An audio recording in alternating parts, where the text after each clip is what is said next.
রাসূলুল্লাহ সাল্লাল্লাহু আলাইহি ওয়াসাল্লাম বলেন, যে ব্যক্তি আমার 40টি হাদিস আমার উম্মতের কাছে পৌঁছাবে তার জন্য আমি কিয়ামতের দিন বিশেষভাবে সুপারিশ করব। সুবহানাল্লাহ। নাম্বার 2, মানুষের মধ্যে যারা মৃত্যুকে বেশি করে স্মরণ করে এবং তার জন্য প্রস্তুতি নেয় তারাই সবচেয়ে বুদ্ধিমান। নাম্বার 3, প্রত্যেক জিনিসের জাকাত আছে, আর দেহের জাকাত হচ্ছে রোজা। নাম্বার 4, যে তার সময় আল্লাহর জন্য ব্যয় করে না তার জন্য জীবন অপেক্ষা মৃত্যু শ্রেয়। নাম্বার 5, যারা সব সময় ইস্তিগফার তথা ক্ষমা প্রার্থনা করে তাদের সাথে উঠা বসা করুন, কেননা তাদের হৃদয় সবচেয়ে কোমল হয়। নাম্বার 6, তুমি যত সিজদা দিবে আল্লাহ তত গুনাহ তোমার মাফ করে দিবেন। সুবহানাল্লাহ। নাম্বার 7, সূরা ফাতিহা প্রায় 1000 রোগের ওষুধ।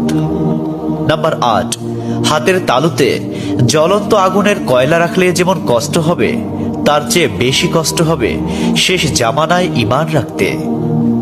নাম্বার 9, রোজাদারদের জন্য প্রতিদিন জান্নাতকে সুসজ্জিত করা হয়।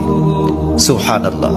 নাম্বার 10, রাসূল সাল্লাল্লাহু আলাইহি ওয়াসাল্লাম বলেছেন, কিয়ামতের দিন সব নবীর চেয়ে আমার উম্মতের সংখ্যা বেশি হবে এবং আমি সর্বপ্রথম জান্নাতের দরজা খুলব।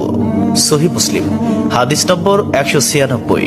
11, যে ব্যক্তি রোজা রাখা অবস্থায় মারা যাবে আল্লাহ তাকে কিয়ামত পর্যন্ত সকল রোজার সওয়াব দান করবেন। সুবহানাল্লাহ। নাম্বার 12, যে ব্যক্তি ফজরের নামাজ আদায় করলো সে আল্লাহর হিফাজতে চলে গেল। নাম্বার 13, রাসূলুল্লাহ সাল্লাল্লাহু আলাইহি ওয়াসাল্লাম বলেছেন, রোজা ও কোরআন কিয়ামতের দিন মানুষের জন্য সুপারিশ করবে। মুসনাদে আহমদ, হাদিস নম্বর 6626। 14, নবীজি বলেছেন, রোজাদারদের জন্য সবচেয়ে বড় খুশির সংবাদ হলো হাসরের মাঠে আল্লাহ সবার আগে রোজাদারদের সাথে সাক্ষাৎ করবেন। সুবহানাল্লাহি ওয়া বিহামদিহি।